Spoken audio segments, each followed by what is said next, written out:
Bonjour chers téléspectateurs. Nous sommes aujourd'hui le samedi 13 juin 2026 et nous sommes fidèles à notre rendez-vous avec l'émission Grand Angle. Nous allons commencer par vous donner quelques informations avant de passer à la thématique principale.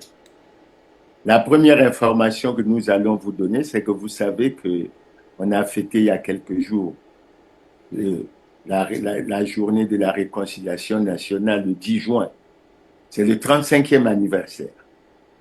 Mais il y a un véritable problème puisqu'il n'y a jamais eu de véritable réconciliation. Et aujourd'hui, dans notre pays, le Congo, nous avons beaucoup de situations de rancœur, de frustration, beaucoup de contentieux pour lesquels les Congolais auraient souhaité se retrouver pour que ces problèmes puissent être réglés. Malheureusement, ce n'est pas le cas.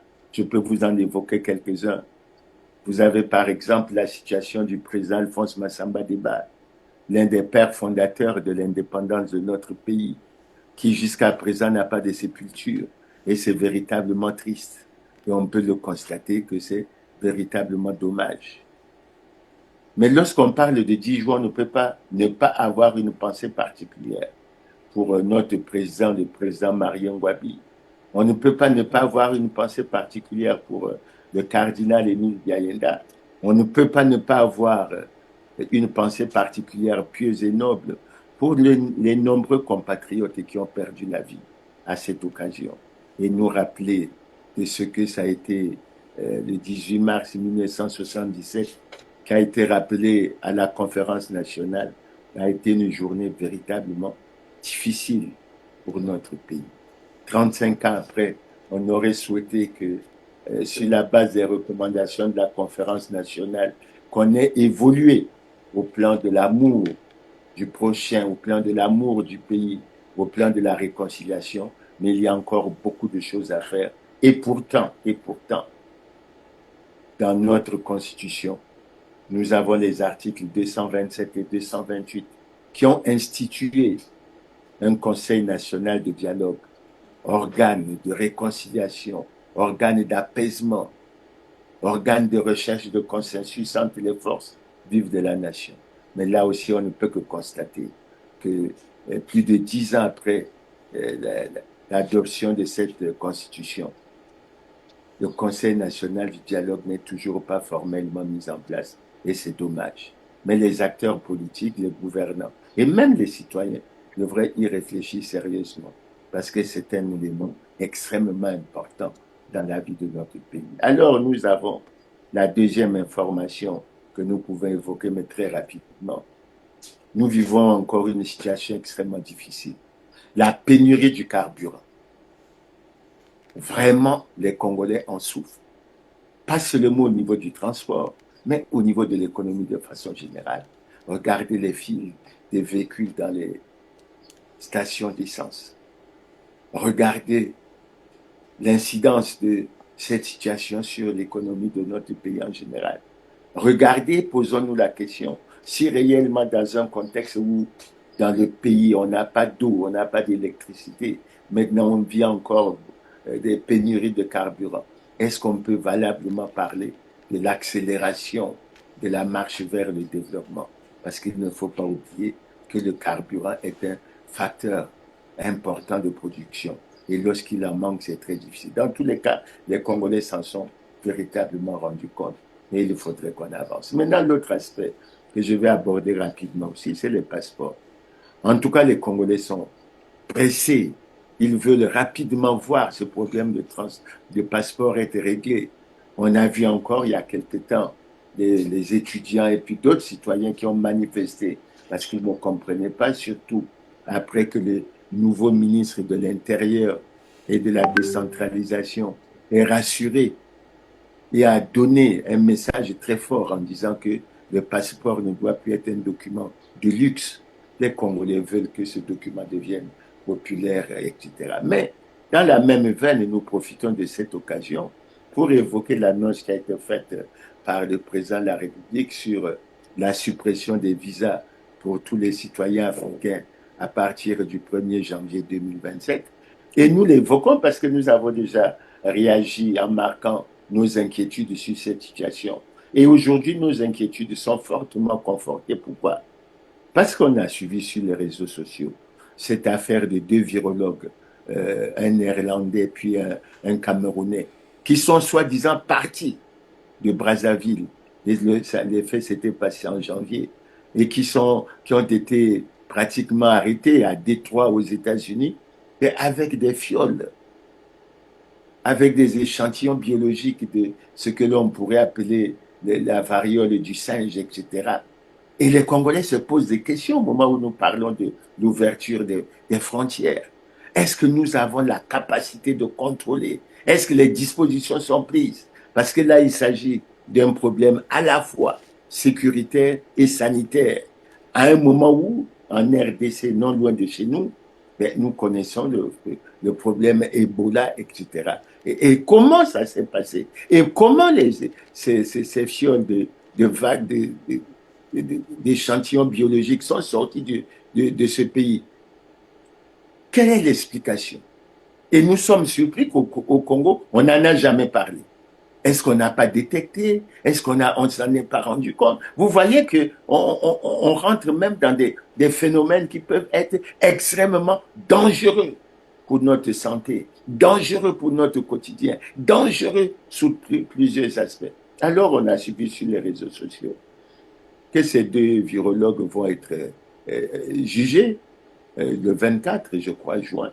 Mais la préoccupation, il faut que les autorités congolaises s'en saisissent. Il faut que les autorités judiciaires se saisissent de ce dossier. Et je crois que c'est le genre de dossier pour lequel on ne peut pas être silencieux et on devrait pouvoir avancer et regarder. Donc voilà un peu une autre préoccupation. Maintenant, l'autre information que nous pourrons donner, mais ces derniers temps, nous avons découvert sur les réseaux sociaux qu'il y a une attention qui est accordée au problème de la caisse de retraite des fonctionnaires. Bon, il y a des aspects sur lesquels je ne veux pas rentrer. Moi, ce qui m'intéresse, c'est la condition du retraité congolais. Et je crois qu'aujourd'hui, nous allons essayer d'en parler sous un autre angle. Et ce qui se dit sur la CREF, sur un certain nombre de problèmes connus par les retraités, c'est extrêmement important. Mais ça veut dire aussi à un moment donné qu'il y a des problèmes véritablement, même à ce niveau, de gouvernance, de transparence, et que les choses devraient fondamentalement changer. Je le dis pourquoi? Je le dis parce que j'ai suivi des vidéos où on a parlé encore de l'affaire du pasteur ivoirien qui, semble-t-il, avait un train de vie, sinon était dans une situation peut-être, je ne m'avance pas, d'enrichissement illicite, et qui a dit un certain nombre de choses qui interpellent les Congolais. La première chose qu'il a dite, qui est importante, ben, c'est qu'il semble qu'une proche du président de la République l'aurait aidé à pénétrer dans le cercle que je pourrais considérer comme fermé des pierres précieuses. Et nous évoquons ça parce qu'assez souvent, lorsqu'on adopte les budgets dans notre pays, nous nous plaignons de ce que les recettes minières ne se situent pas au niveau où on l'aurait espéré. Et on a pensé qu'il y avait des choses qui devraient être réglées. Maintenant qu'on a eu ces informations, je pense, mais d'un côté, et ça c'est le deuxième aspect que j'aborde, les Congolais doivent se rendre compte que ce problème a été déclenché en Côte d'Ivoire suite à une vidéo qui a été faite par un visiteur de ce pasteur. Mais au Congo, c'est le silence complet. On ne dit absolument rien. Des faits sont constatés, des faits graves, des détournements, des situations difficiles. Et généralement, la justice ne réagit pas, alors que vous voyez que dans certains pays voisins, comme la Côte d'Ivoire, la réaction a été pratiquement immédiate. Et ça devrait permettre à ce pays de lutter efficacement contre l'enrichissement illicite, contre les détournements de fonds, contre un certain nombre de choses. Mais en ce qui nous concerne, ce n'est pas la première fois. Nous avons déjà eu dans ce pays à suivre une situation où on avait, à travers les réseaux sociaux toujours, découvert que un proche du président de la République était dans une affaire, tout soi-disant, de détournement au niveau de la Caisse nationale de sécurité sociale. Beaucoup de choses ont été dites. Il y avait même eu, semble-t-il, des démentis qui ont été faits à ce propos. Mais le constat qui a été fait, c'est que l'agent comptable de cette structure avait été limogé et je crois que c'est des préoccupations qu'il faut suivre. Donc, à mon avis, il n'est pas normal que la justice congolaise ne se saisisse pas de tous ces problèmes. Que ce soit le problème des virologues que je venais d'évoquer, que ce soit le problème du pasteur ivoirien, je crois qu'il y a matière à ce qu'au Congo on réagisse. On ne peut pas rester silencieux devant des faits que nous pouvons considérer comme des faits extrêmement graves à plusieurs niveaux et on avance. Et la dernière information sur laquelle je vais essayer de revenir, je l'évoque assez souvent, mais je suis préoccupé par le silence des gouvernants. Le problème, c'est le problème de la conformité à la loi. Et on constate pratiquement que tous les gouvernants ne sont pas en conformité avec la loi. Plusieurs partis ne sont pas en conformité avec la loi. Et nous en avons eu la preuve lors de la dernière prestation de serment, parce que le président de la République a prêté serment le 16 avril 2026, mais tout en prêtant serment, c'est-à-dire en prenant ses fonctions, il n'a pas déclaré son patrimoine. Ce qui nous a permis de constater, rien que sur ce point, que depuis 2002 jusqu'à maintenant, c'est-à-dire depuis près de 24 ans, les gouvernants n'ont pas déclaré leur patrimoine. Le Premier ministre a par la suite démissionné. Il a été reconduit. Un gouvernement a été formé. Ni les ministres sortants, ni les ministres entrants, personne n'a déclaré son patrimoine. Ce qui veut dire que nous naviguons dans l'illégalité, dans la violation flagrante des lois et règlements de la République. Et c'est très, très difficile. Maintenant, les gouvernants sont silencieux parce que nous autres, nous avons pris la responsabilité d'en informer la Cour constitutionnelle, d'en informer le Parlement, c'est-à-dire le Sénat et l'Assemblée nationale, d'en informer le chef du gouvernement, le ministre de l'Intérieur et de la décentralisation. Silence radio. Ça veut dire que c'est un choix délibéré qui est fait pour privilégier le droit de la force sur la force du droit. Et ça nous amène souvent à nous poser la question, où allons-nous? Évidemment, certainement que bientôt, l'arrêté numéro 1726, les barres MIB, barres CAB du 30 juin 2025 sera remplacé par un autre arrêté et on va encore déclarer conforme des partis qui ne le sont pas. Dans quel intérêt? Et on va chercher à en exclure d'autres. Donc, je crois que c'est des préoccupations, mais sur l'aspect de la conformité à la loi, ben, nous reviendrons assez souvent. Et à chaque émission, nous le rappellerons pour que les gouvernants puissent accorder une attention particulière. Je tiens à vous rappeler à ce propos, et c'est peut-être là que je vais conclure sur ce problème, que lors d'un meeting en 92 sous le président Pascal Lissouba, le président Denis Sassou Nguesso avait déclaré, cependant est vrai le fait que je ne pourrais accepter que la Constitution soit violée. Lorsque la Constitution est violée, les démocrates ne doivent pas l'accepter. Et plus tard, en 2023, le président de la République, dans son message sur l'état de la nation, a déclaré que nos difficultés de l'heure ne doivent pas nous amener à emprunter le chemin hasardeux et dangereux de l'anticonstitutionnalité. Question, pourquoi aujourd'hui nous sommes véritablement dans l'anticonstitutionnalité? Et qu'est-ce que cela veut dire? Pourquoi nous qui sommes dans l'anticonstitutionnalité considérons assez souvent qu'on est en paix? Est-ce qu'on peut violer les lois, ne pas les respecter et être en paix? Je crois que la violation des lois et règlements de la République est véritablement une grande menace pour la paix dans un pays. Et je crois que les gouvernants doivent vraiment accorder une attention particulière à tous ces aspects. Donc voilà pour ce qui est des informations. Après avoir donné ces quelques informations, nous allons passer à la thématique principale. Et pour la thématique principale, au vu de ce que je viens de dire, nous avons voulu tenir compte du contexte. Il y a beaucoup de choses qui ont été dites, j'ai dit, s'agissant de la gouvernance au pays, parce que j'ai entendu certaines déclarations selon lesquelles la masse salariale au Congo serait en réalité de 1000 milliards, plutôt 100 milliards par mois, c'est-à-dire autour de 1200 milliards l'an, alors qu'au budget de l'État, on prévoit 435, 436 milliards. On a évoqué aussi un certain nombre de choses sur ce qu'il fallait pour payer les retraités mensuellement. Est-ce que c'est 11 milliards? Est-ce que c'est autre chose? Parfois, on parle de 13 milliards, parfois, on parle de 14 milliards. Mais tout ça fait apparaître clairement qu'au Congo, nous avons des problèmes de gouvernance, des problèmes de transparence et des problèmes de respect des lois et règlements de la République. Alors, c'est pour ça que pour la thématique d'aujourd'hui, nous avons tenu en compte une date extrêmement importante. C'est la date du 15 juin, qui, au niveau des Nations Unies, est considérée comme la journée mondiale de sensibilisation sur la maltraitance des personnes âgées. Et nous avons accordé une attention à cette journée, tout simplement parce que nous pensons qu'au Congo, il y a un véritable problème. C'est le calvaire que vivent les retraités du Congo, qu'on appelle, enfin, les uns les considèrent pour des maltraités, mais les autres les considèrent pour des serpents sans venin.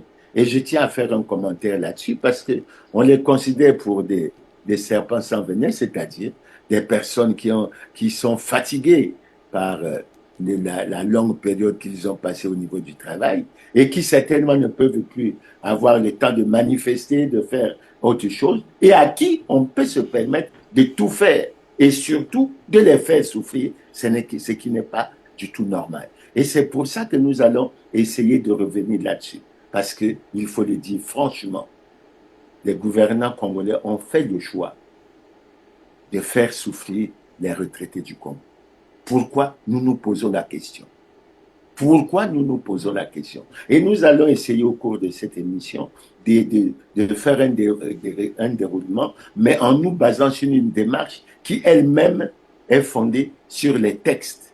C'est pour ça que, en termes de textes, nous allons commencer par la Constitution. Et par rapport à la Constitution que j'ai sous mes yeux, vous avez déjà l'article 15 de la Constitution qui dit clairement que tous les citoyens congolais sont égaux devant la loi et ont droit à la protection de l'État. C'est là que la question se pose, que ont droit à la protection de l'État, que nul ne peut être favorisé ou défavorisé en raison de son origine familiale, ethnique, de sa condition sociale, de ses convictions politiques, religieuses, philosophiques et autres. Ça, c'est un aspect, un article sur lequel nous reviendrons assez souvent pendant cette émission. Il y a un autre article qui nous interpelle, c'est l'article 31 qui dit exactement ceci. Les personnes âgées, pensant bien sûr en ce qui nous concerne aujourd'hui aux retraités, les personnes âgées et les personnes vivant avec handicap ont droit à des mesures de protection en rapport avec leurs besoins physiques, moraux ou autres, en vue de leur plein épanouissement dans les conditions fixées par la loi. Et nous pouvons également déjà venir à un article, l'article 55, je n'y reviens pas, nous pouvons revenir à l'article 77.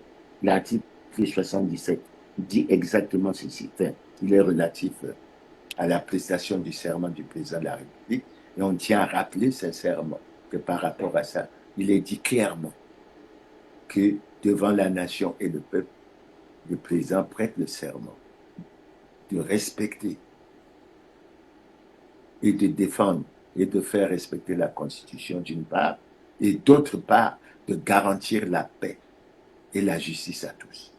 Et dans notre vision, nous pensons qu'au Congo, on ne garantit pas la paix et la justice aux retraités. Bien au contraire, on leur manque du respect. Ils ont même souvent perdu leur dignité et c'est véritablement dommage, etc. Mais au-delà de ces dispositions de la Constitution, nous voulons venir sur quelques dispositions qui sont importantes.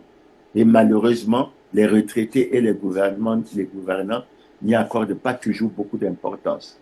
Il s'agit d'un texte, c'est le texte, je crois, 87 et 447 du 19 août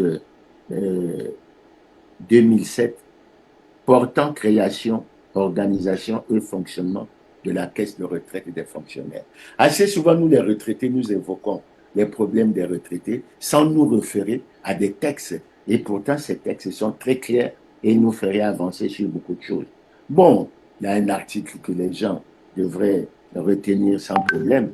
C'est l'article 2 qui dit que la caisse de retraite de fonctionnaires est une administration publique ayant une autonomie de gestion est chargé de 1. Gérer le régime des pensions de retraite des fonctionnaires militaires et assimilés. 2. Développer l'action sanitaire et sociale en faveur des retraités. 3. Rentabiliser les fonds disponibles. Elle peut se voir confier d'autres missions en rapport avec ses attributions. Alors, nous insistons sur cet article pour le simple fait qu'on a évoqué le fait de développer l'action sanitaire et sociale en faveur des retraités. Et nous tenons à noter, à rappeler au gouvernement que cette disposition n'a jamais été prise en ligne de compte depuis 1987 et c'est véritablement dommage. Alors, l'article 3 dit ceci: sont assujettis aux dispositions du présent décret les fonctionnaires, les militaires, ainsi que les gens assimilés des organismes étatiques, para-étatiques, ayant conclu des conventions particulières avec la Caisse. Et quand on parle de ça, on pense bien sûr à des structures comme l'université, comme le CHU et comme d'autres structures, donc qui en fait contribuent par leur versement à au fonctionnement et à la gestion de la caisse de retraite des fonctionnaires. Maintenant, il y a un article, c'est l'article 3, qui est extrêmement important, sur lequel nous allons essayer de faire quelques commentaires. L'article 4 plutôt, nous allons essayer de faire quelques commentaires.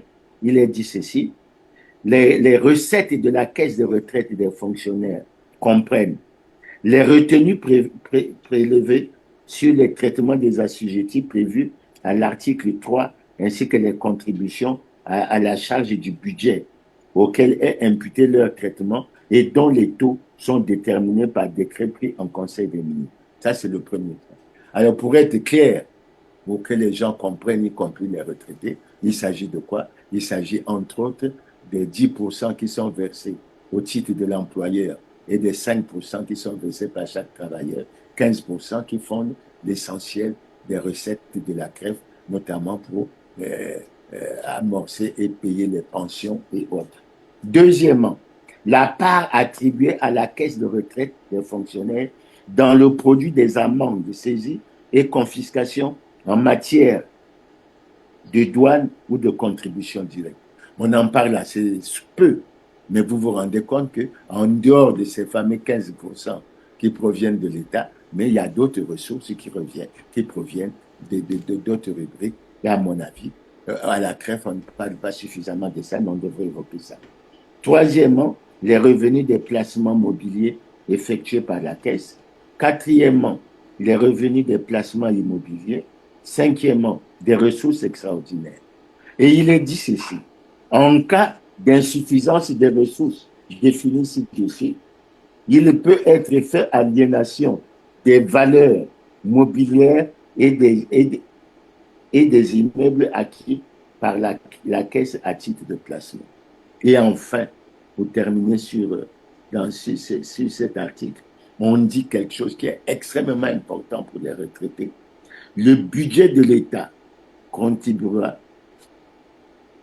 au budget de la Caisse jusqu'à concurrence du chiffre total des dépenses. Et enfin, nous pouvons passer à l'article 9. Alors, l'article 9 dit ceci: les opérations en recettes et en dépenses de la caisse de retraite font l'objet d'un budget préparé par le directeur général et adopté par le Conseil des ministres. Je reprends. Les opérations en recettes et en dépenses de la caisse de retraite font l'objet d'un budget préparé par le directeur général et adopté par le Conseil des ministres. Les règles du droit budgétaire et de la comptabilité publique en vigueur en République du Congo sont applicables à la caisse de retraite. Cet article est important. Pourquoi? Mais parce que ça suppose qu'il y ait la bonne gouvernance, qu'il y ait la transparence, que beaucoup de choses soient clarifiées. Et je l'évoque pourquoi? Mais je l'évoque parce que le dernier budget de la CREF qui a été examiné et adopté par le Conseil des ministres remonte à l'année 1994 sous le président Lissouba.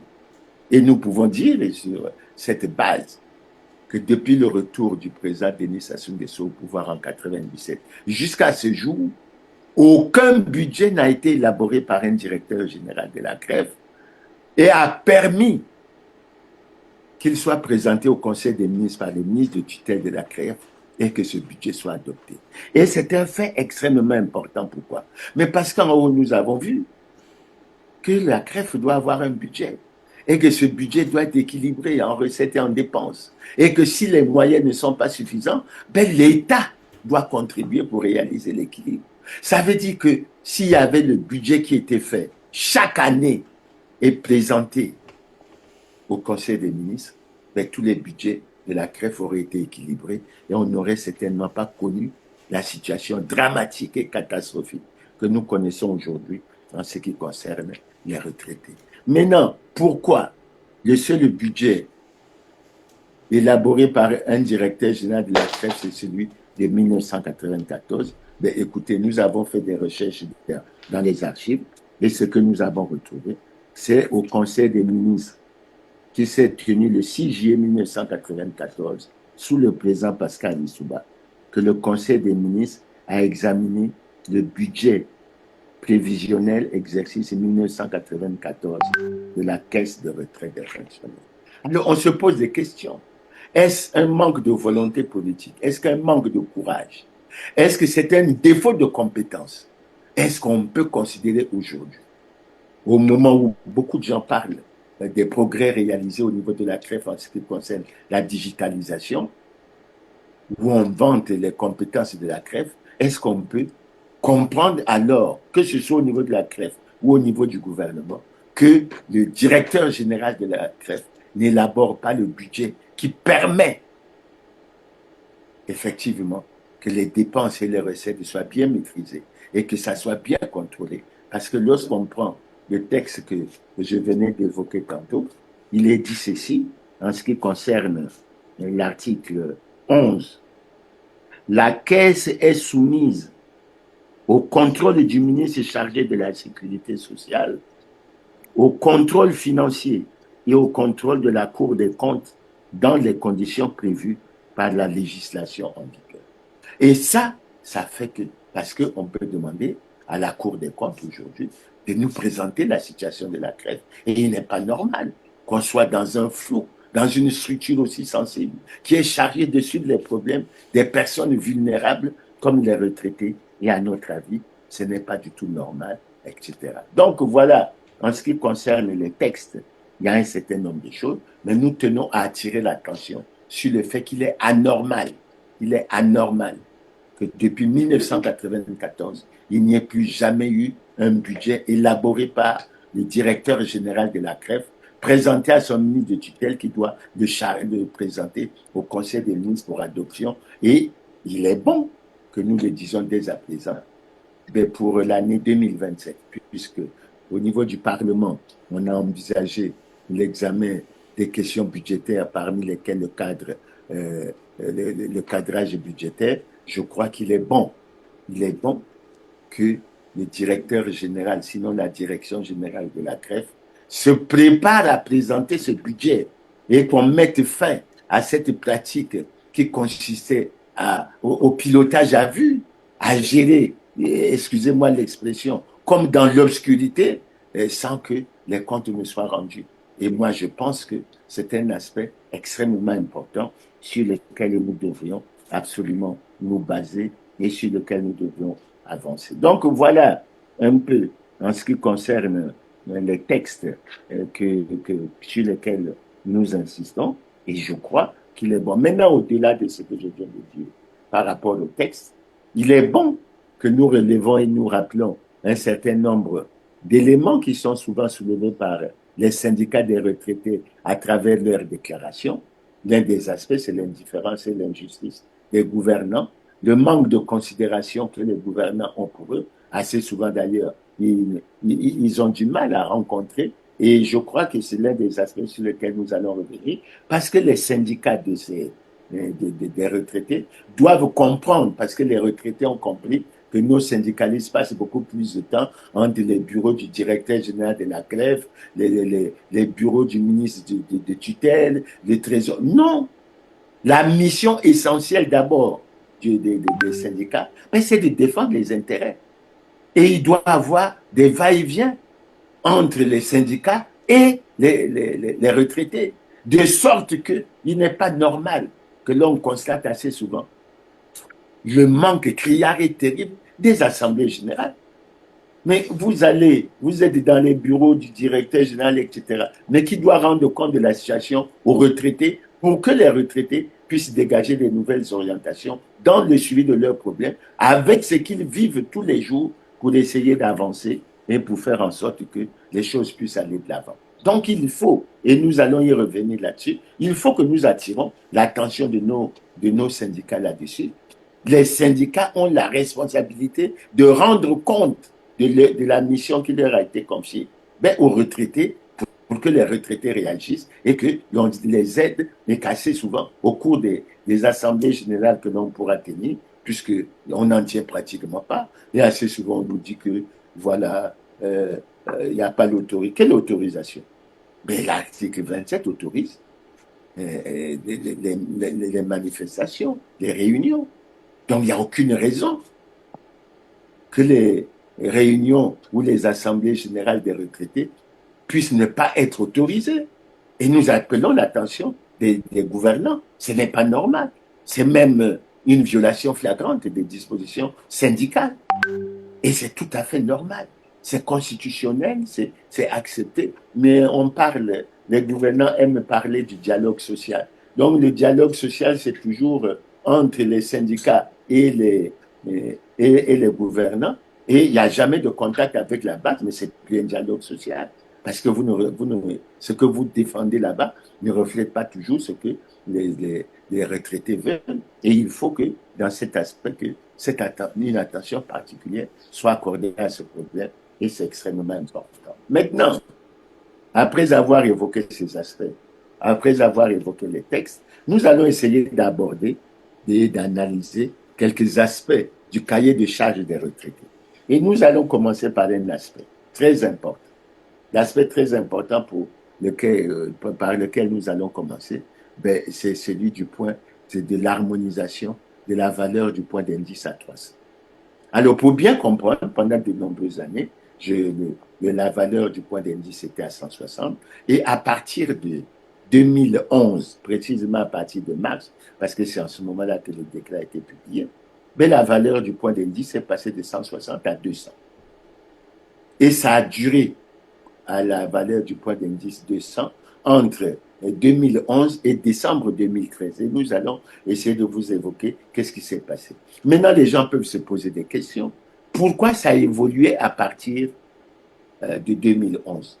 En ce qui me concerne, lorsque je réfléchis, lorsque je vois l'actualité économique, financière et sociale que nous avons connue, il faut reconnaître que l'année 2010 est une année extrêmement particulière pour notre pays. Pourquoi? Mais parce qu'en 2010, nous avons atteint le point d'achèvement de l'initiative des pays pauvres très endettés, qui nous a permis une réduction significative de notre dette qui a été ramenée pratiquement à 1565 milliards, qui représentait 25,70% du produit intérieur brut. Et je crois que c'est un élément important. Maintenant, le deuxième élément important, c'est qu'en 2010, le Congo s'est réjoui d'être le pays de la zone franc hors la France qui avait le budget le plus élevé. Il y a assez souvent, je vous ai dit, que le budget du Congo était au-delà de 2800 et quelques milliards. Celui de la Côte d'Ivoire était de 2627 milliards. Donc, on peut penser qu'il y avait comme dans l'idée des gouvernants, peut-être, une idée de répartition équitable, je ne sais pas s'ils ont voulu, mais je suppose, à n'en point douter, que ça a contribué à l'amélioration des conditions de vie des retraités. Et je crois que c'est une très bonne chose, etc. Et il faut véritablement s'en féliciter. Mais il faut relever qu'après, le budget, il a chuté, puisque en 2026, le budget du Congo est de 2550 milliards, celui de la Côte d'Ivoire est de 17 350 milliards. Donc, vous voyez le décalage et vous voyez comment les choses peuvent se passer. Maintenant, l'autre aspect, le dernier aspect important, qui peut expliquer, en ce qui nous concerne, cette évolution, mais c'est que nous avions des excédents budgétaires. En 2010, nous avions encore des excédents budgétaires. Et à l'époque, il avait été déclaré en 2006 que ces excédents budgétaires allaient être déposés dans un compte de stabilisation, qu'un audit serait fait chaque année par la Cour des comptes et des disciplines budgétaires et que cet audit serait rendu public. Aucun audit n'a jamais été réalisé. Et nous sommes là, nous sommes en train dessus. Aujourd'hui, on ne sait plus où sont passés les 14 000 milliards. C'est tout un problème maintenant. Même ne serait-ce qu'avoir l'audit, puisque il suffit d'aller à la banque centrale pour avoir le relevé de compte, mais même ça, ce n'est plus permis, etc. Donc, voilà la première évolution. Maintenant, le problème se pose au niveau des retraités. Pourquoi? Et c'est là qu'apparaît la première injustice des gouvernants vis-à-vis des retraités. Mais c'est que cela n'a pas été suivi des faits au niveau des retraités. Alors qu'il y a un texte qui a une disposition qui est claire. Je vais retrouver le texte. C'est le texte, le décret numéro 84/892 du 12 octobre 1984, qui dit ceci dans son article 58. Toute augmentation de traitement entraînera une majoration de la pension ou de la rente dans la même proportion. Mais posons-nous la question. Posons la question au gouvernement. Le texte est clair, il est de 84. Nous devons respecter nos droits et règlements de la République en tenant compte de l'article 50 de la Constitution. Expliquez maintenant aux retraités pourquoi lorsqu'il y a cette évolution en 2011 jusqu'en décembre 2013, pourquoi ça ne touche pas les retraités. Et moi, je considère que c'est une volonté de vouloir faire souffrir les retraités parce qu'il n'y a aucune raison. En 2011, on ne peut pas parler de manque d'argent puisque à l'époque, les gouvernants se vantaient de ce que nous avions beaucoup d'argent et qu'il n'y avait aucun souci. Alors, pourquoi ça n'a pas été appliqué? Maintenant, par la suite, il faut voir comment ça a évolué. Après 2013, regardez comment ça a évolué. Du 1er janvier 2014 au 31 décembre 2014, on est passé à la valeur, donc la valeur du point d'indice est passée de 200 à 225. Du 1er janvier 2015 au 31 décembre 2015, la valeur du point d'indice est passée à la valeur 250. Et du 1er janvier 2016 au 31 décembre 2016, la valeur du point d'indice est passée à 275 francs. Et à partir du 1er janvier 2017, la valeur du point d'indice est passée à 300 francs, ce que nous vivons jusqu'à présent. Donc, vous voyez bien qu'avec toutes ces évolutions, les retraités n'ont pas été concernés. C'est-à-dire que la plupart d'entre eux, sinon la quasi-totalité jusqu'à une époque récente, de toucher leur pension à la valeur du point d'indice 160. Et au moment où on vous parle,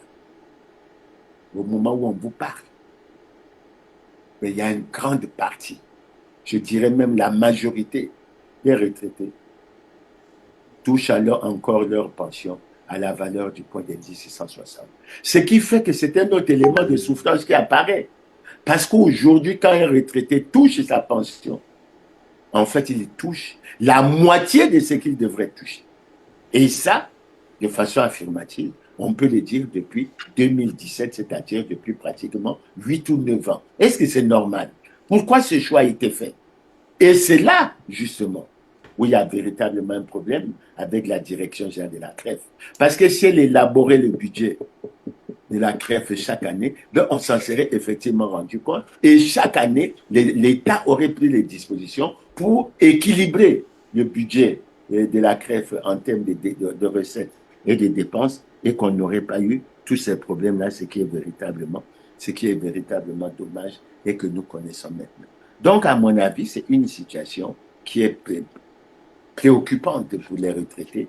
Et aujourd'hui, les retraités, ils sont vraiment dans la misère et dans la souffrance. Ils se battent, ils réclament l'harmonisation de la valeur du point d'indice à 300 francs pour tout le monde. Et c'est ce que nous espérons, j'ose espérer.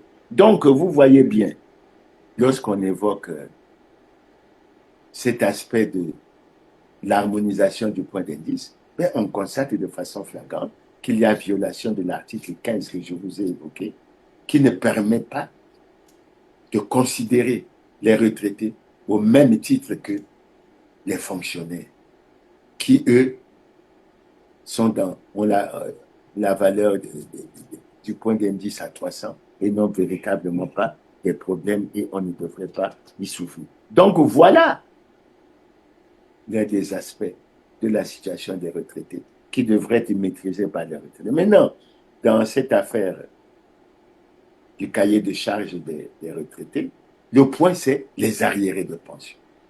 Mais les arriérés de pension, c'est quoi? Mais c'est les pensions qui sont dues aux retraités qui auraient dû payer à des dates convenues. C'est à la fin de chaque mois, en ce qui concerne la crève.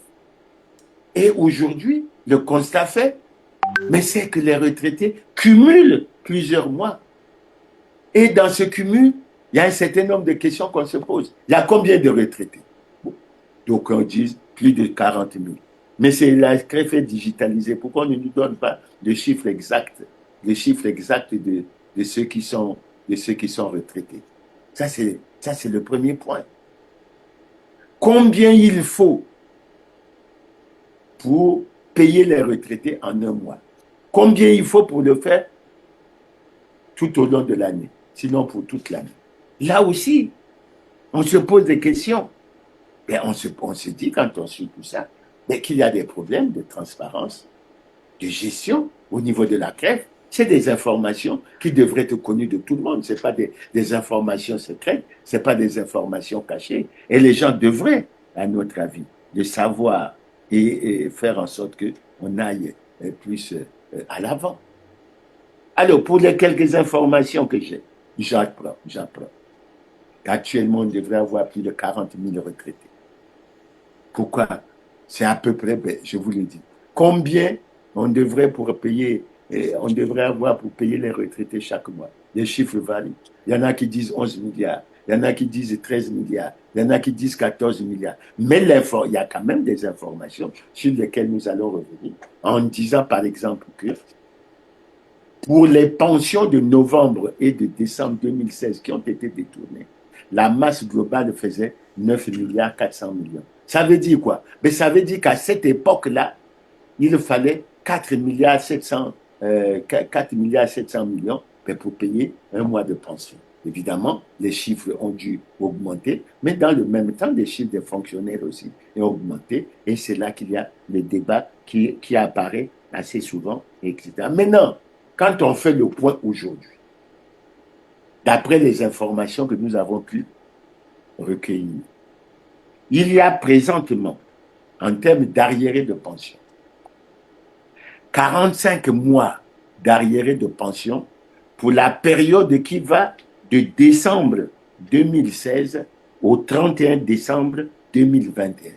Donc, je dis 45 mois d'arriérés de pension pour la période allant de novembre 2016 jusqu'au 31 décembre 2021. Ce qui veut dire en fait que les arriérés ont véritablement commencé au mois de novembre 2016 et on va essayer de voir tout à l'heure pourquoi ça apparaît. Maintenant, on a 2 mois d'arriérés en 2024, c'est le mois d'août et de septembre. Je signale que ça a un effet tout à fait particulier parce que le premier ministre Anatole Colinet Makosso avait, semble-t-il, à une époque donnée, pris l'engagement de tout mettre en œuvre pour que nous n'enregistrons pas d'arriérés en 2024. Et pourtant, on en a enregistré. Et il avait essayé de prendre cet engagement, mais qui ne s'est pas réalisé puisqu'il y a 2 mois. Maintenant, au-delà de ces mois, ça fait déjà 47 mois. Au-delà de ces 47 mois, nous avons les mois de 2026. Nous avons les mois de 2026. Les mois, c'est lesquels? On va y revenir tout à l'heure. Mais vous savez qu'on a payé la pension de janvier 2026 en mai, il n'y a pas très longtemps. En mai 2026. Ce qui fait que au mois de 26, nous avons février, mars, avril, mai, juin, ça fait Ça fait 5 mois. Je considère jouer puisque nous sommes pratiquement déjà au 15. Et je ne sais pas si on a l'assurance. J'ose espérer que nous allons être payés. Alors ça fait 52 mois d'arriérés de pension pour les retraités congolais. C'est-à-dire exactement 4 ans et 4 mois. Est-ce que c'est pensable ça? Est-ce que c'est pensable ça? Mais la question qui vient tout de suite après, parce que les gens sont surpris, mais comment ces pauvres diables font pour vivre? 4 ans, 4 ans. Encore que la pension, quand elle est payée, ne permet pas à chaque retraité de joindre les deux bouts du mois. Alors c'est pour ça que nous abordons ça. Et quand on parle d'arriérés, mais il ne faut pas oublier les différentiels. Je vous ai expliqué comment ça a évolué entre 2011, 2013 d'abord, et comment ça a évolué entre 2014 et 2017. Mais ça veut dire quoi? Ça veut dire que, y compris les gouvernants, y compris les syndicalistes, ils oublient assez souvent d'évoquer un problème très important. Mais c'est les différentiels qui ont été enregistrés à partir de l'année 2011 pour qu'on arrive à la valeur du point d'indice à 300. Parce que je vous ai expliqué qu'on est bien passé de 160 à 200 différentiels. Et après, on est passé de 200 à 225, de 225 à 250, de 250 à 275 et de 275 à 300. Tous ces différentiels, ils sont dus aux retraités. Et lorsque on calcule tous ces aspects, il faut, à mon avis, que cela soit regardé et qu'on puisse aller de l'avant. Maintenant, regardons la période. Alors, quand on regarde les paiements des pensions qui ont été faites les paiements qui ont été faits ces derniers temps. Alors, je vous donne quelques indications. Je me rapproche de ma fiche technique.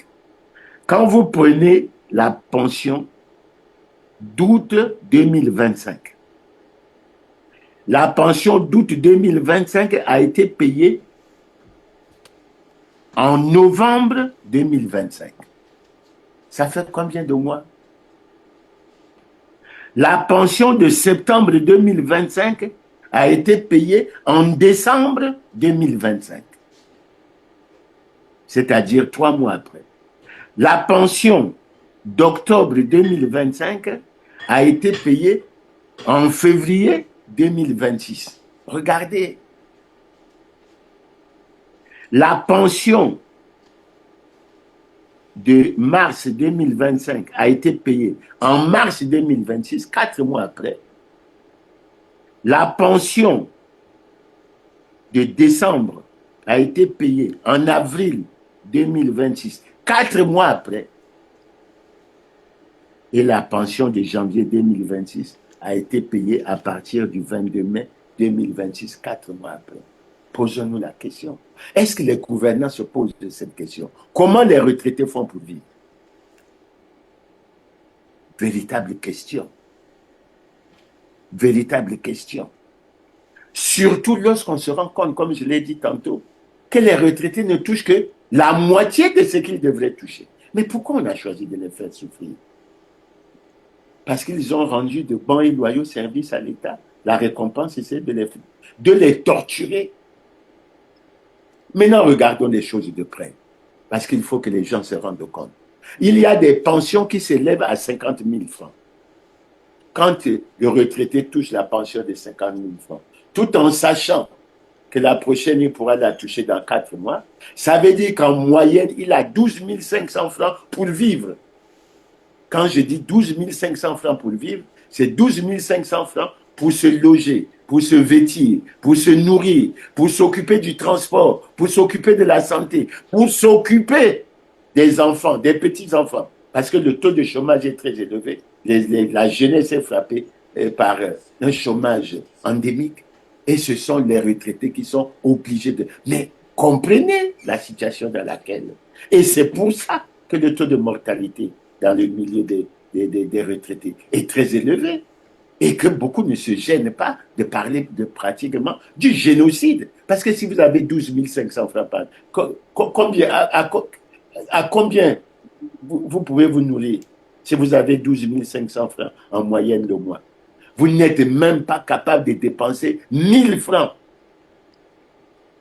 Vous n'êtes pas capable de dépenser 2 dollars par jour pour vous nourrir. Est-ce que c'est sérieux? Mais quand on tient les conseils des ministres, etc., pourquoi on n'accorde pas une attention particulière à la situation des Congolais, notamment à leurs conditions de vie? Que veut-on exactement? Alors on nous dira, il n'y a pas l'argent. Il n'y a pas l'argent. Il y a l'argent. Le Congo est un pays riche. Et je vous ai dit que certaines analyses considèrent que le Congo est un pays riche, très mal géré.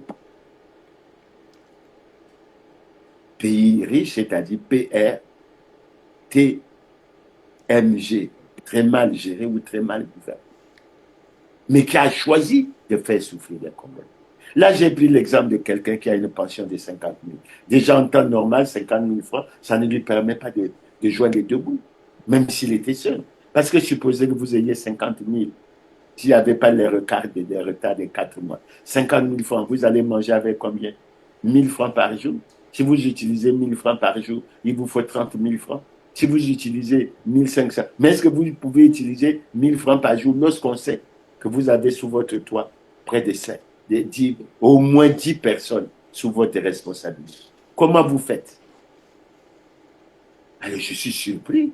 On parle des affaires sociales, on parle de ceci, mais le gouvernement devrait faire des études approfondies.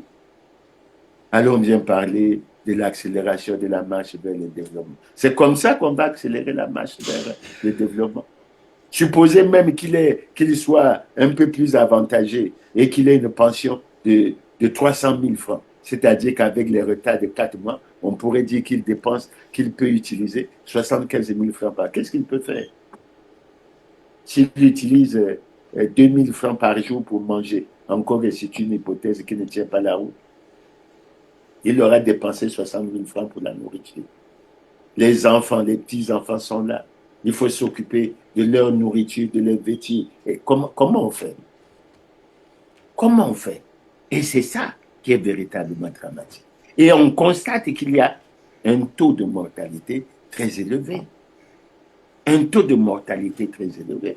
Et comme j'ai lu les articles, mais on viole, le gouvernement viole allègrement les articles 15 et 31 de la Constitution du 25 octobre 2015. Comment on fait?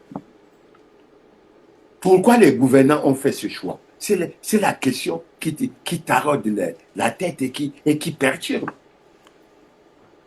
Donc, quand on analyse les choses sous cet aspect, alors on a appelé la pension de janvier au mois de mai. Quand est-ce qu'on va payer la pension de février? Mais pendant ce temps, déjà, les pauvres diables retraités, nous autres, les maltraités, les serpents sans venin, comment on fait? Vous vous endettez. Quand on vous paye la pension, vous n'êtes même pas capable de procéder au remboursement total. Bon, peut-être parce que le Congo, en général, est dans une situation d'endettement insoutenable et qu'il pense que chaque Congolais, mais vraiment, ce n'est pas du tout très intéressant et ce n'est pas du tout très gentil. Alors, nous passons au troisième point en ce qui concerne l'analyse des éléments du cahier de charge. C'est le financement de ces pensions. Comment elles sont financées? Je vous ai dit tantôt que on ne sait pas s'il faut 11 milliards, s'il faut 13 milliards, s'il faut 14 milliards, et on va essayer de faire avancer. Mais pour que les Congolais soient fixés, puisque assez souvent on dit que l'État doit verser, notamment pour ce qui est des fonctionnaires, l'État doit verser 15%. C'est ça qui est prévu par les textes. 15% des travailleurs contribuent à hauteur de 5% de son salaire brut et l'État donne pour chaque travailleur 10%, ce qui fait globalement 15%. Constat, est-ce que les 15% peuvent permettre de payer l'intégralité des retraités? C'est non. Mais comment on fait? Vous constatez déjà les retards qu'il y a, les arriérés de pension. Les retraités souhaitent qu'on aille à l'appurement des arriérés, qu'on aille au paiement régulier, ce qui est tout à fait normal. Mais la situation est que, et assez souvent, les gouvernants estiment que la situation économique et financière du pays ne permet pas. Mais ça ne permet pas pourquoi? Mais parce qu'il y a la mauvaise gestion, parce qu'il y a la corruption, parce qu'il y a les détournements de fonds, parce qu'il y a la fraude, parce qu'il y a le népotisme et autres. Alors quand on a ça, le budget de 2550 milliards comme en 2026, il faut essayer de regarder combien sont les agents de l'État. Et nous allons essayer de vous donner quelques chiffres que nous avons retirés dans le budget. Alors, dans le budget, nous avons vu qu'il y a 76 392 fonctionnaires, qu'il y a 12 206 contractuels, il y a 613 diplomates et 1224 magistrats, ce qui fait en tout 96 650 agents de l'État. Assez souvent, les gens se posent la question. Mais il semble que le nombre des agents de l'État a augmenté. Pourquoi, avec le paiement qu'ils font, on n'arrive pas à couvrir? Bon, mais ça, c'est un autre débat. Je crois qu'il faut qu'on s'y penche et qu'on regarde correctement ce qu'il y a. Alors, la ressource principale pour le paiement des pensions, c'est effectivement les 15% qui sont versés par l'État au nom à la fois de la contribution de l'employeur et de la contribution du travailleur. Et nous avons essayé de regarder les chiffres. Pendant quelques années, on a commencé par l'année 2021. Et quand on prend l'année 2021, en ce qui concerne les cotisations sociales dues à la CREF, en termes de prévision budgétaire, nous avons 48,7 milliards. Ce qui fait, si vous supposez qu'on paye la pension autour de 13 milliards par mois pour tous les retraités, mais ça fait le paiement à peu près de 4 mois. Et j'insiste pourquoi? Mais parce que c'est dans le budget des finances. Ça veut dire qu'au moment où on adopte ce budget, les membres du gouvernement, les députés et les sénateurs savent eux-mêmes que ce qu'ils prévoient dans le budget qu'ils adoptent ne permettra que de payer 4 mois de pension aux retraités. Est-ce que c'est sérieux? Est-ce que c'est sérieux? Et si on prévoit de payer 4 mois dans la loi des finances, ça veut dire que dans l'idée des gouvernants, des députés et des sénateurs, ça revient au paiement d'une pension par trimestre. D'une pension par trimestre. Alors qu'on aurait pu contourner la difficulté avec les dispositions prévues par les textes qui auraient fait que le directeur général élabore le budget en recettes et en dépenses de la CREF, présente à son ministre du tutelle, qui fait, avant qu'on aille à la discussion du budget, qui fait que le gouvernement examine ce budget et prend les dispositions pour que lors de l'examen de ce budget, que ce budget soit équilibré en recettes. Pourquoi ils ne le font pas? Mais c'est de la méchanceté.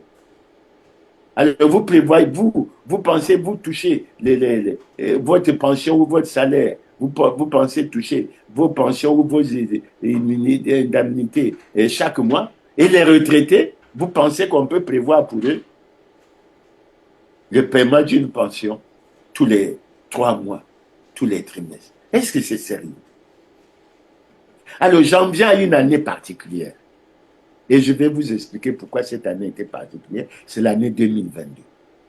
L'année 2022, on avait prévu, en termes de cotisation sociale au profit de la CREF, globalement, 49 milliards 800 millions, c'est-à-dire 50 milliards. Là aussi, je crois qu'on tourne autour d'une prévision du paiement d'une pension par trimestre. Et les autres temps, on dit quoi? Mais les retraités ont cotisé. Ils n'ont pas cotisé pour percevoir pendant leur retraite un mois de pension le trimestre. Ils ont cotisé pour percevoir chaque mois leur retraite. Et c'est là de la responsabilité de l'État de tout mettre en œuvre pour que chaque retraité touche chaque mois sa retraite. Et la retraite doit être payée du point de vue de la philosophie même, concomitamment avec les salaires. Alors, ils pensent que, les gouvernants congolais pensent que les retraités, c'est des serpents sans venin. Alors, on peut les maltraiter. Ils ne pourront pas parce que s'ils envisagent de manifester, etc., on va sortir les engins. Ah, ils ont certainement peur de la mort, etc. Non. Mais nous, on n'a pas besoin de bousculades. Nous voulons agir conformément aux lois et règlements de la République. Et les gouvernants doivent savoir que les réunions, les manifestations sont autorisées par la Constitution. Surtout lorsqu'il s'agit de revendiquer ses droits. Il n'y a aucune raison qu'on ne favorise pas. Oh non, il faut l'autorisation de la préfecture. Quelle autorisation? On informe la préfecture. Et la préfecture ne peut pas ne pas autoriser aux retraités de faire. Alors, je disais que l'année 2022 est une année particulière pour les retraités. Mais parce que les retraités n'ont pas perdu le souvenir, et je le leur rappelle, Roger Rigobert Andeli a été nommé ministre des Finances. Il est revenu au ministère des Finances en 2021. Et il s'est battu. Il faut que les retraités le retiennent. Pour que, dès le budget qu'il a préparé, le budget de l'année 2022, ben, que les retraités puissent toucher leur pension chaque mois. Et qu'est-ce qu'il a fait? Mais il s'est battu pour qu'au moment où on adopte le budget, il introduise une ligne qui a été appelée dans la loi rectificative des finances de 2022, complément de retraite.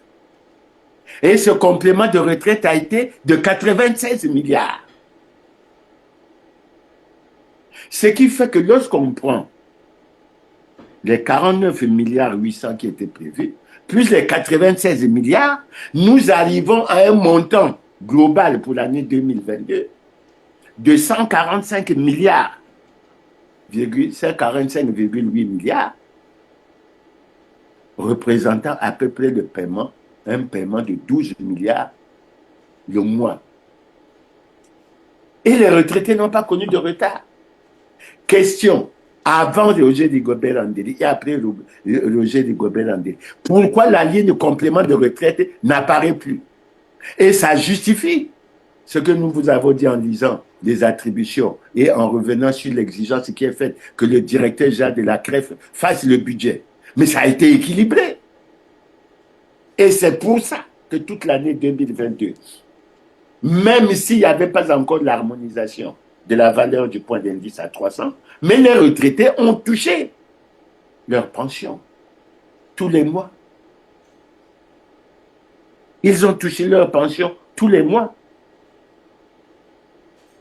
Est-ce qu'on peut demander au gouvernement, notamment à Anatole Koloné-Makosso, qui semble-t-il à une époque donnée avait envisagé qu'on paye l'encours et qu'on négocie l'appurement des arriérés? Est-ce qu'on peut envisager que le gouvernement revienne à ce que Roger Rigobert Andeli a fait? Et si Roger Rigobert Andeli l'a fait, en termes de droit, je dirais qu'il a la jurisprudence. Ça veut dire que depuis 2002, chaque année, au niveau du budget de l'État, il devait avoir un complément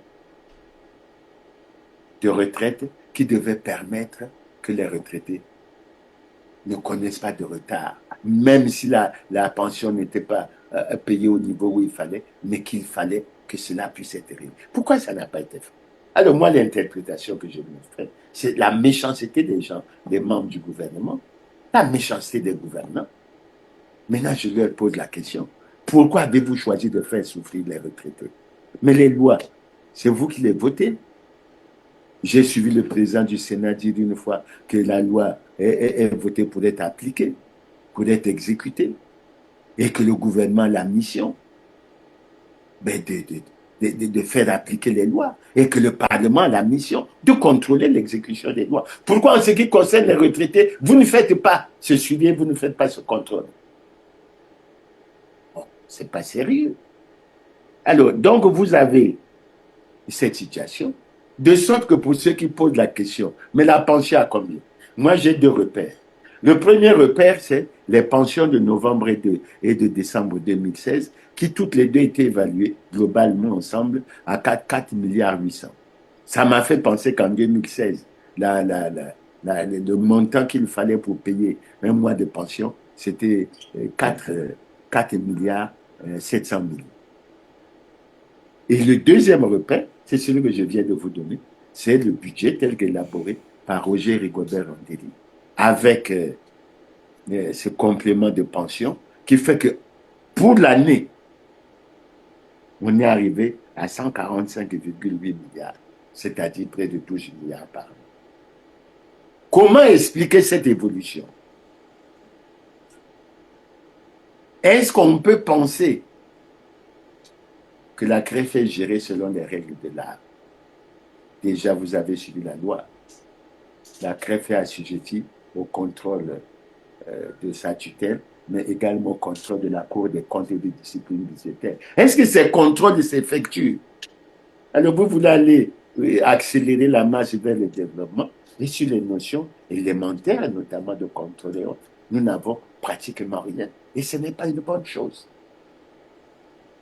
Ce n'est pas une bonne chose.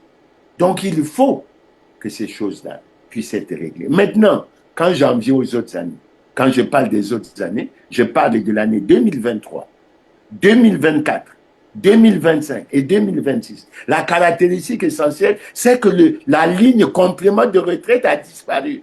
C'est-à-dire qu'après le départ d'Andeli du gouvernement, on est retombé dans la situation antérieure et on est retombé, ben vous avez vu, nous sommes au mois de juin et nous n'avons pas encore touché la pension du mois de février. Jusqu'à quand ça va continuer? Jusqu'à quand les gouvernants vont continuer à faire souffrir les retraités? Ce n'est pas sérieux. Et pour vous donner les chiffres, en 2023, la contribution des cotisations sociales au profit de la CREF, c'était 53 milliards. Donc, juste pour payer 4 mois. Mais les 8 autres mois, comment on devait faire?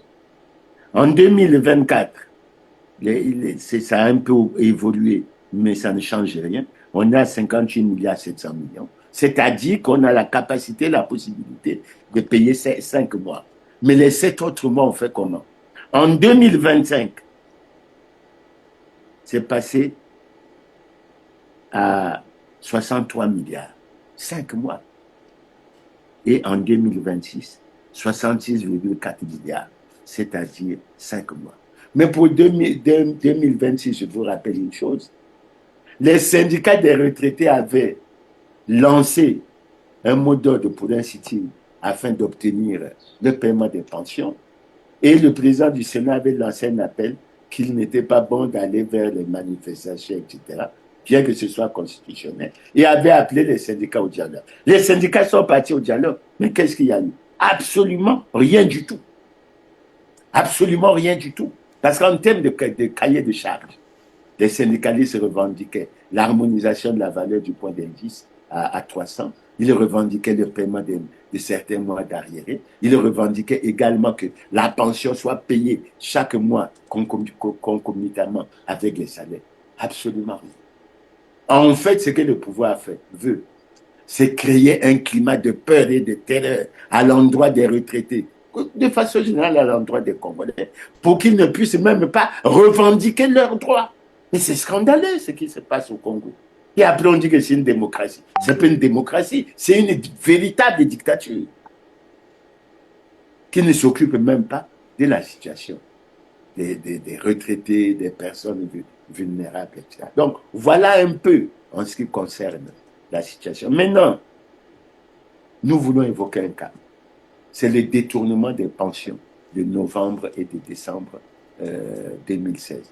En fait, c'est la Commission nationale de lutte contre la corruption, la fraude, la concussion et autres, présidée à l'époque par le ministre Lamine Guédé, qui, dans un de ses rapports, avait fait ressortir clairement que 2 mois de pension avaient été détournés au niveau de la CREF et qui a transmis le dossier à la justice.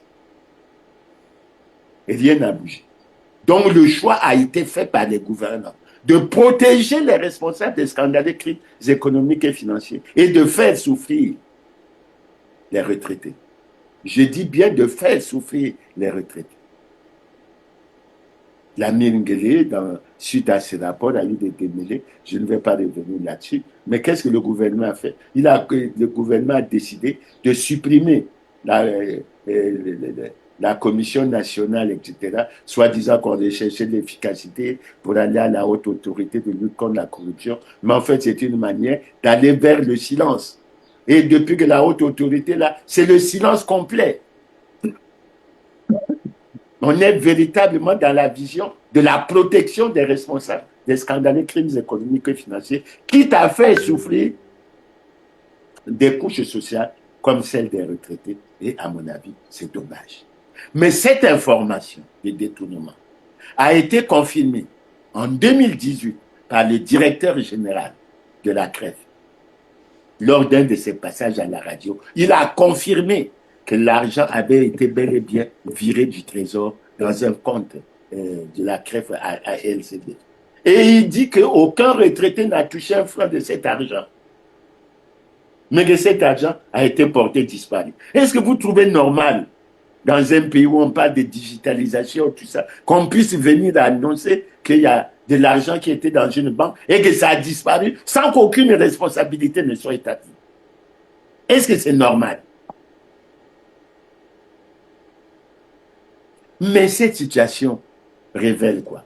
Mais on se rapporte à la déclaration du président de la République lors de son discours d'investiture en 2009, lorsqu'il a déclaré que je ne surprends personne en affirmant qu'en dépit des efforts multiples, le Congo n'est pas, hélas, exempt de corruption, de fraude, Et il a précisé, là, ce sont les gouvernants qui sont interpellés. La preuve est là, ce sont les gouvernants.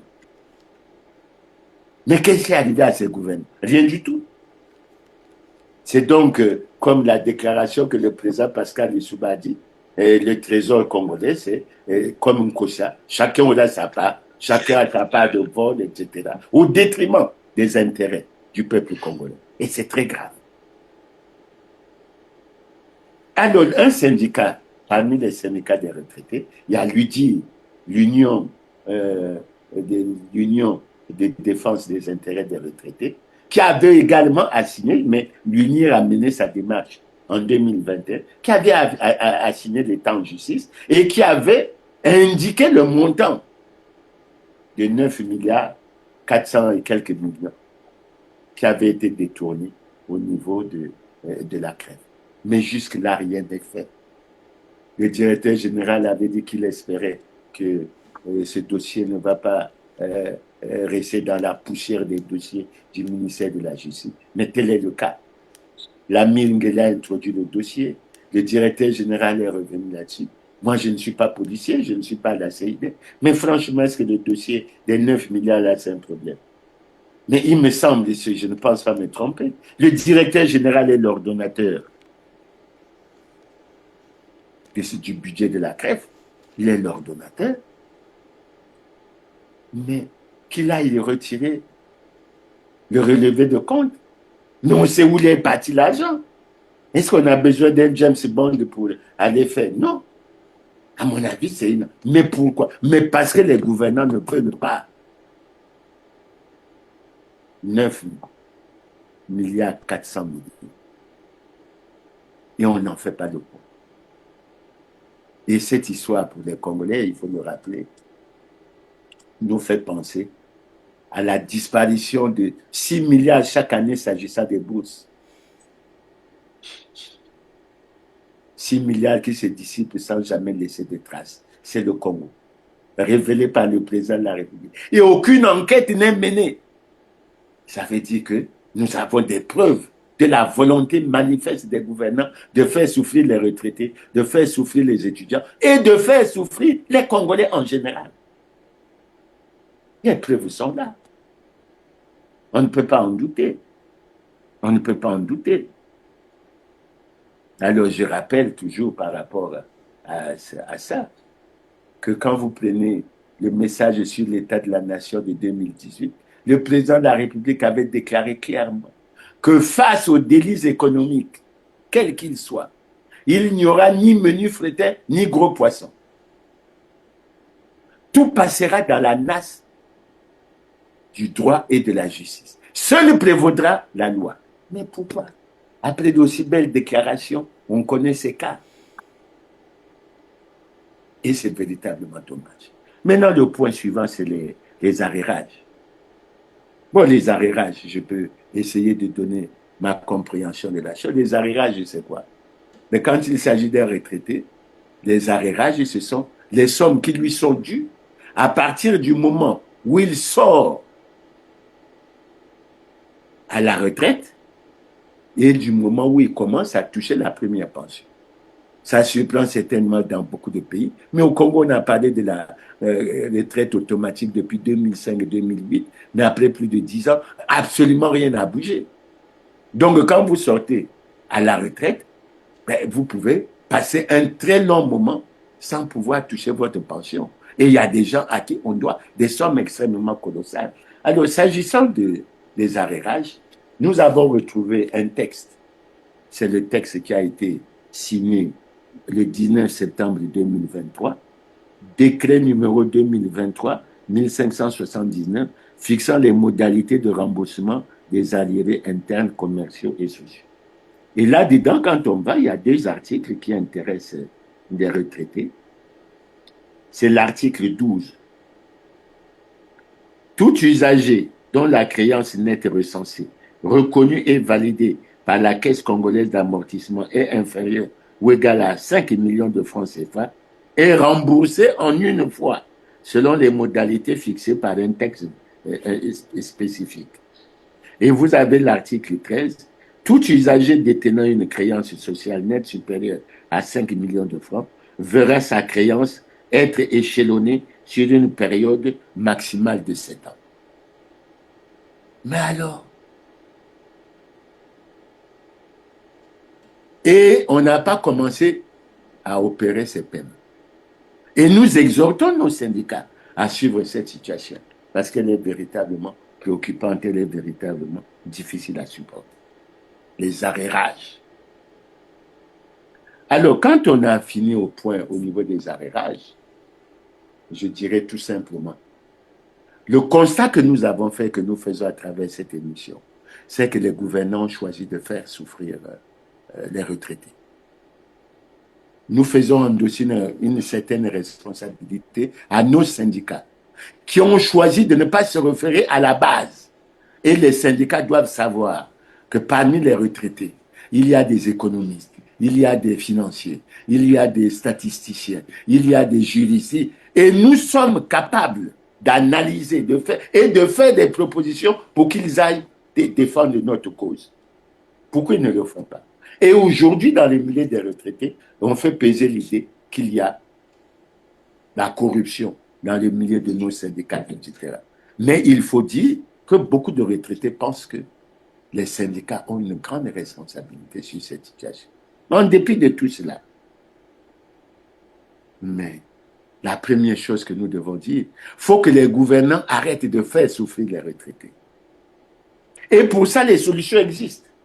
La première solution qui intéresse la caisse de retraite de fonctionnaires. Il faut que, dès à présent, la caisse de retraite des fonctionnaires prenne des dispositions pour élaborer le budget de la CREF de l'année 2027. Pour que ce budget soit présenté dès à présent au ministre de tutelle qui présentera le dossier au niveau du Conseil des ministres pour que le Conseil des ministres examine et recherche les voies et moyens pour que ce dossier soit équilibré et qu'en 2027, à partir du 1er janvier, les retraités touchent leur pension concomitamment avec les salaires. À mon avis, ça ne devrait pas poser de problème. Et je pense aussi que l'harmonisation de la valeur du point d'indice est possible. Il faut que nous avancions. Maintenant, si la CREF n'a pas les compétences pour faire le budget, ils n'ont qu'à chercher un consultant. Ils n'ont qu'à chercher. Maintenant, quant à la CREF elle-même, ce que je dis m'amène à conclure qu'on a besoin d'un rapport de la Cour des comptes et des disciplines budgétaires sur la CREF. On a besoin d'un rapport de l'inspection générale des finances sur la CREF. On a besoin d'un rapport de l'inspection. Il y a autant d'organes de contrôle. Comment on peut tolérer qu'il existe et qu'il y a certaines pratiques qui soient tolérées dans le pays? C'est inacceptable. C'est inacceptable. Et il faut que nous avançons. Il faut que nous avançons. Maintenant, le gouvernement doit, à mon avis, prendre des dispositions pour que le budget de la CREF de l'année 2027 soit élaboré avant que l'on rentre dans les discussions budgétaires du budget de l'année 2027. Et à mon avis, c'est très important que qu'on puisse y arriver et que l'on avance. Maintenant, assez souvent on dit, il n'y a pas l'argent. Mais si, il y a l'argent. Nous allons essayer de faire quelques propositions en ce qui nous concerne. Déjà pour le paiement des mois de février, mars, avril, mai, juin. Et qu'ensuite qu'on regarde l'éventualité d'aller vers un plan d'appurement des arriérés et qu'on rentre dans la normalité des choses. Alors, ce que je dis, la première chose que je dois porter à la connaissance des gouvernants, ils le savent. Le budget 2026 a été adopté avec une hypothèse au niveau du cours du baril du pétrole à 60,3 $. Et nous avons tous suivi les conclusions de la réunion de fixation des prix des hydrocarbures au Congo. Mais pour le premier trimestre, le prix moyen a été fixé à 79 $. Certes, avec une décote de moins 3,7 $, mais ça a été fixé. Donc, vous voyez qu'entre le prix retenu dans le budget de 60,3 et 79, mais il y a 19 $ d'écart. Pratiquement 32%. Le même raisonnement peut être poursuivi avec la guerre du Moyen-Orient, entre d'une part Israël et les États-Unis, et d'autre part, l'Iran. Et d'autre part, l'Iran. Alors, comment on fait? Alors, depuis qu'il y a cette guerre, les prix caracolent. Ils caracolent. Ils sont largement au-dessus des 60 $ que nous avions prévus. Ils ont même parfois frôlé, sinon dépassé les 100 $. Ça veut dire que là aussi, nous avons une marge. On devrait même parler d'excédent et envisager même une loi rectificative du budget. Où va cet argent? C'est pour ça que nous nous disons qu'une partie de cet argent doit être utilisée pour payer les pensions des mois de février, mars, avril, etc. Et à notre avis, ça serait une très bonne chose. Maintenant, il y a un autre aspect. Mais parlons des 9 milliards, 400 millions. Les détournements qui ont été effectués en novembre et en décembre 2016. Mais cet argent doit être récupéré. On ne peut pas défendre la thèse du directeur général comme quoi l'argent est bien rentré dans le compte et ça a disparu. Ça a disparu comment? Mais il faut une enquête.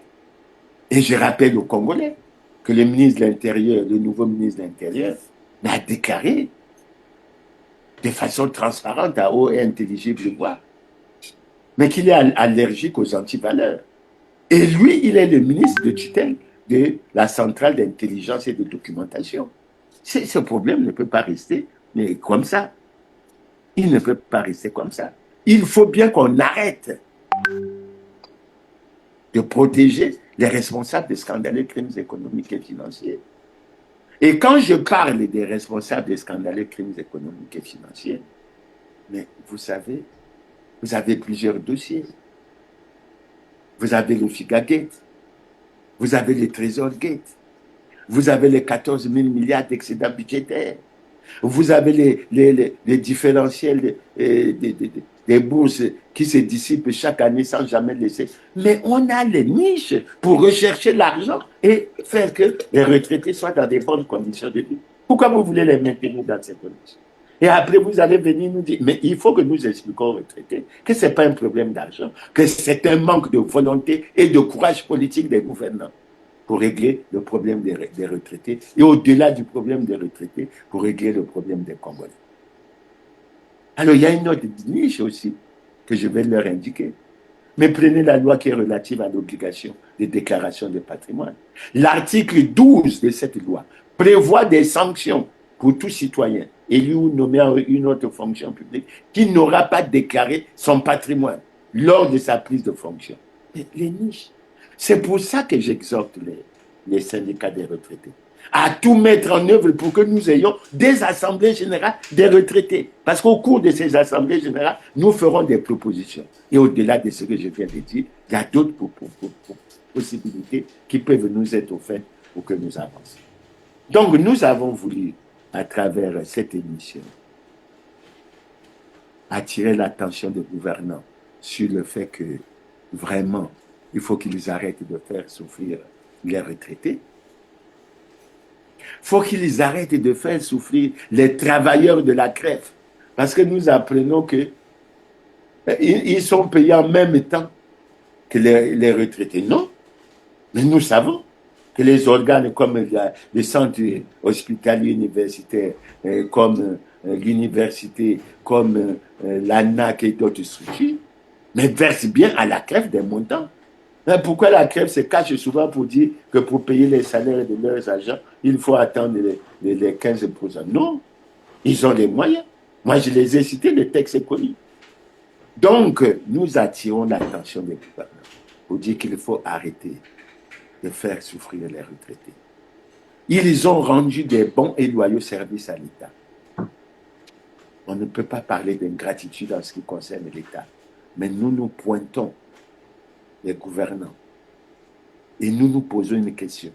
Pourquoi les gouvernants ont choisi de faire souffrir les retraités? Qu'est-ce que les retraités leur ont fait? Et ce qui est curieux, c'est que la plupart d'entre eux sont des retraités.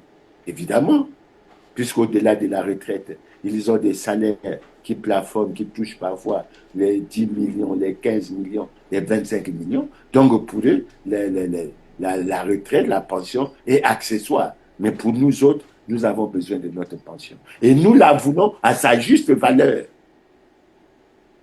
Et nous sommes fatigués de toucher la moitié de ce que nous devrions toucher. C'est un problème de bonne gouvernance. Et je vous ai donné quelques pistes. Si vous exploitez déjà la piste avec la situation du cours du baril de pétrole maintenant, je crois qu'on peut avancer et progresser. Donc, chers téléspectateurs, au moment où, le 15, dans quelques jours, on va parler de la journée mondiale de sensibilisation à la maltraitance des personnes âgées, nous avons choisi de nous pencher sur la situation des retraités congolais. Et nous osons espérer que cette situation doit s'améliorer. Pour qu'elle s'améliore, il faut plusieurs axes de travail. Il faut des axes à l'endroit de nos syndicats. Il faut des axes à l'endroit des retraités eux-mêmes. Et il faut qu'il y ait une harmonie entre ce que les retraités et les syndicalistes pensent et ce que les gouvernants pensent. Pour le reste, nous exhortons les gouvernants à prendre les dispositions et nous avons donné quelques pistes. S'il nous était demandé d'approfondir la réflexion, nous pouvons l'approfondir. Pour l'instant, nous exhortons la direction générale de la crève à élaborer le budget 2020, son budget 2027, à le présenter à la ministre de tutelle. Et nous osons espérer que Mme Ingrid Bouka-Dabakas accordera une attention particulière au problème des retraités, qu'elle mettra tout en œuvre pour sortir les retraités de la misère et de la souffrance et qu'ils puissent jouir de ce qui est leur droit, la pension. La pension n'est pas une aumône. La pension n'est pas une aumône. Et je suis souvent choqué quand je vois sur les réseaux sociaux des internautes qui mettent que bon, le président de la République vient de payer la pension. Non. Si le président de la République a sa fortune, mais qu'il la garde pour lui et pour sa famille. Nous comptons sur l'argent du contribuable congolais. Et nous savons que si les retraités vivent dans cette situation, ce n'est pas une question de moyens. Je vous ai donné quelques pistes qui peuvent permettre une réflexion. Je sais que si on regarde les fiscalistes, si on interroge les financiers, les autres, on aura encore d'autres idées qui peuvent nous aider et qui peuvent nous permettre de soutenir nos syndicats pour que nous allions de l'avant. Donc, merci pour votre aimable attention et j'espère que nous allons nous retrouver samedi, le 20 juin 2026 et j'ose espérer, comme toujours, que nous aurons un thème très, très intéressant. Merci et à bientôt.